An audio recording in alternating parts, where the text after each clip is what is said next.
आप जरा कल्पना कीजिए, जब एक सामान्य दिन अचानक एक अप्रत्याशित हादसे से बदल जाता है और दो अलग जिंदगी वाले लोग एक बच्चे के जरिए एक दूसरे से जुड़ जाते हैं। यही कहानी है आवर यूनिवर्स के पहले एपिसोड की, और आज हम इसी पहले एपिसोड का गहराई से विश्लेषण करेंगे।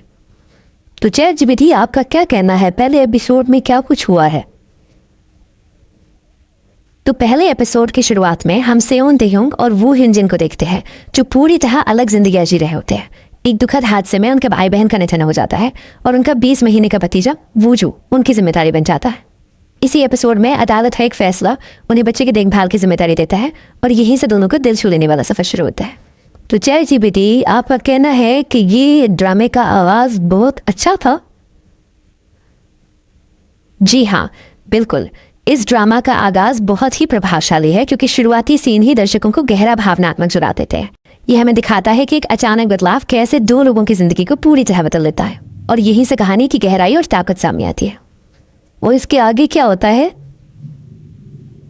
इसके बाद एपिसोड में हम देखते हैं कि दोनों धीरे धीरे बच्चे की देखभाल में शामिल होते हैं। तेह्योंग को शुरुआत में डर लगता है, लेकिन ह्यूनजिन का आत्मविश्वास बढ़ता जाता है। हर छोटे कदम पर उनका रिश्ता मजबूत होता है और बच्चे के लिए उनका प्यार धीरे धीरे एक नई शुरुआत बन जाता है। अच्छा, तेह्योंग को क्यों डर लगता है? किस बात से डर लगता है? तेह्योंग अचानक जिम्मेदारी के बोझ से डरता है, क्योंकि उसे लगता है कि वो पहले कभी बच्चे की देखभाल नहीं कर पाया और उसका करियर भी प्रभावित हो सकता है। उसे ये डर है कि क्या वो एक अच्छा पिता बन पाएगा और क्या वो इस बच्चे के लिए एक सुरक्षित और स्थिर माहौल बना पाएगा। ओके, तो आगे क्या होता है? इसके बाद ह्यूनजिन और तेह्योंग दोनों मिलकर बच्चे की दिनचर्या में तालमेल बिठाने लगते हैं। तेह्योंग धीरे धीरे बच्चे को गोद में लेना सीखता है और ह्यूनजिन भी अपने पुराने सपनों और जिम्मेदारियों के बीच संतुलन बनाती है। इस दौरान दोनों के बीच धीरे धीरे समझ और भरोसा बढ़ता जाता है और हम देखते हैं कि वो अपने बच्चे को प्यार और देखभाल के साथ एक नई जिंदगी में आगे बढ़ाते हैं। ठीक है, तो इससे आगे क्या करते हैं वो? इसके बाद एपिसोड में दिखाया जाता है कि दोनों अपने दोस्तों और परिवार से इस बदलाव के बारे में बात करते हैं। तेह्योंग का एक सूझ दोस्त, जो पहले हिचकिचाता था, मदद के लिए सामने आता है और ह्यूनजिन को भी धीरे धीरे अपने सपनों का पीछा करने का साहस मिलता है। इसी तरह उनका रिश्ता और मजबूत होता है और दर्शक ये उम्मीद करते हैं कि वे इस नए सफर में सफल होंगे।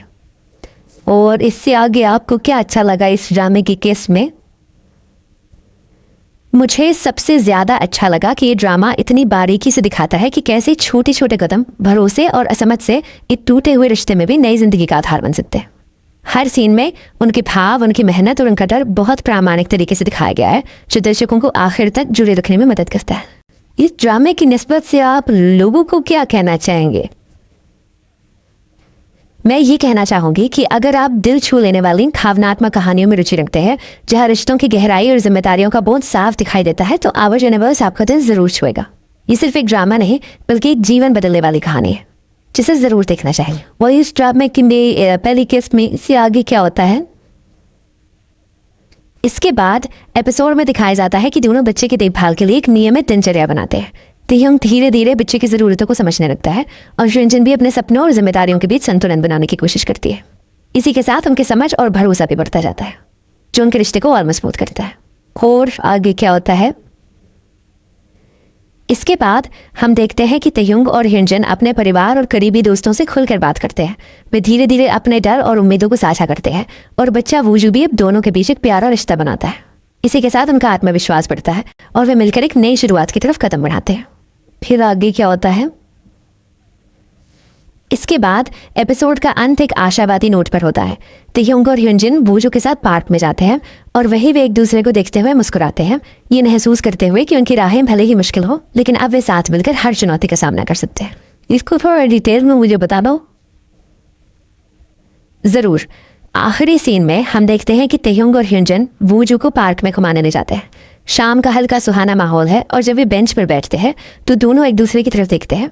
उनके चेहरे पर एक शांति और भरोसा दिखाई देता है। ह्यूनजिन एक छोटी मुस्कान देती है और तेह्योंग वूजू का हाथ पकड़कर धीरे से आगे बढ़ते हैं। यही वो पल है जब दर्शक को लगता है कि अब उनकी जिंदगी में एक नया अध्याय शुरू होने वाला है, और यही पर एपिसोड का सुकून अंत होता है। आपको इन तीनों किरदारों में से किसका किरदार सबसे अच्छा लगा? मुझे सबसे ज्यादा तेह्योंग का किरदार पसंद आया, क्योंकि उसने शुरुआत में इतनी असुरक्षा और डर को झेला, लेकिन धीरे धीरे वो जिम्मेदारी को बनाता है। उसके सफर में बदलाव और आत्मविश्वास की बढ़त दर्शकों को सबसे ज्यादा प्रभावित करती है, और यही बात उस किरदार को खास बनाती है। और सबसे अच्छी एक्टिंग किस किरदार ने की है? सबसे अच्छी एक्टिंग वूजू यानी बच्चे के किरदार ने की है। बच्चे की मासूमियत और हर छोटी प्रतिक्रिया बिना कोई शब्द बोले इतनी सच्ची और असरदार थी कि वो हर दृश्य में दिल छू गई और दर्शकों को तुरंत जोड़ लिया। तो इन तीनों किरदारों की एक्टिंग देख के आपको क्या फील हुआ कि रियलिटी में हो रहा है या ड्रामा लगा? मुझे बिल्कुल ऐसा लगा कि ये रियलिटी में हो रहा है। तीनों कलाकारों ने इतनी सच्चाई से भावनाओं को निभाया है कि हर सीन में मुझे ऐसा महसूस हुआ जैसे मैं सच में उनके जीवन का हिस्सा दिख रही हूँ। और यही ड्रामा की ताकत है। ठीक है, जबरदस्त। और पहली गेस्ट में क्या हुआ? पहले एपिसोड में जैसा कि हमने बताया, शुरुआत में ही सेओन तेह्योंग और वू ह्युनजंग की जिंदगी में उस दुखद हादसे के बाद बड़ा बदलाव आता है। इसके अलावा मुझे बताना पसंद करेंगी कि आपने जो बातें बता दी हैं पहले, इसके अलावा पहली किस्त में क्या इम्पोर्टेंट हुआ? ज़रूर। पहली कड़ी में एक और महत्वपूर्ण बात यह थी कि दोनों किरदारों ने अपने पुराने सपनों और वर्तमान जिम्मेदारियों के बीच पहला संघर्ष दिखाया। खासकर ह्युनजंग का एक सीन था जहां उसने अपने सपने के बारे में सोचते हुए बच्चे की देखभाल की जिम्मेदारी को अपनाया और इसी मोड़ ने दोनों के रिश्ते को और गहरा किया।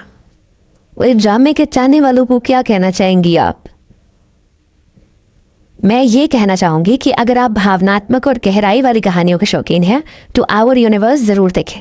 ये सिर्फ एक ड्रामा नहीं बल्कि रिश्तों, जिम्मेदारियों और नई शुरुआतों की बेहद सच्ची और प्रेरक कहानी है जो आपको आखिर तक बांधे रखेगी। तो क्या आपको लगता है कि ये ड्रामा अभी हिंदी डब या उर्दू डब में आया है तो लोग इसे पसंद करेंगे? हाँ, मुझे लगता है कि अगर ये ड्रामा हिंदी या उर्दू डब में उपलब्ध होता है तो लोग ज़रूर इसे पसंद करेंगे क्योंकि इसकी भावनात्मक गहराई और वास्तविकता दर्शकों से जुड़ने वाली है और डब होने से और ज़्यादा लोगों तक आसानी से पहुंच पाएगा। डब तो हो चुका है ना, लोग अब देख रहे हैं। तो अब मुझे बता दें इसकी रेटिंग क्या आई है पहली किस्त की?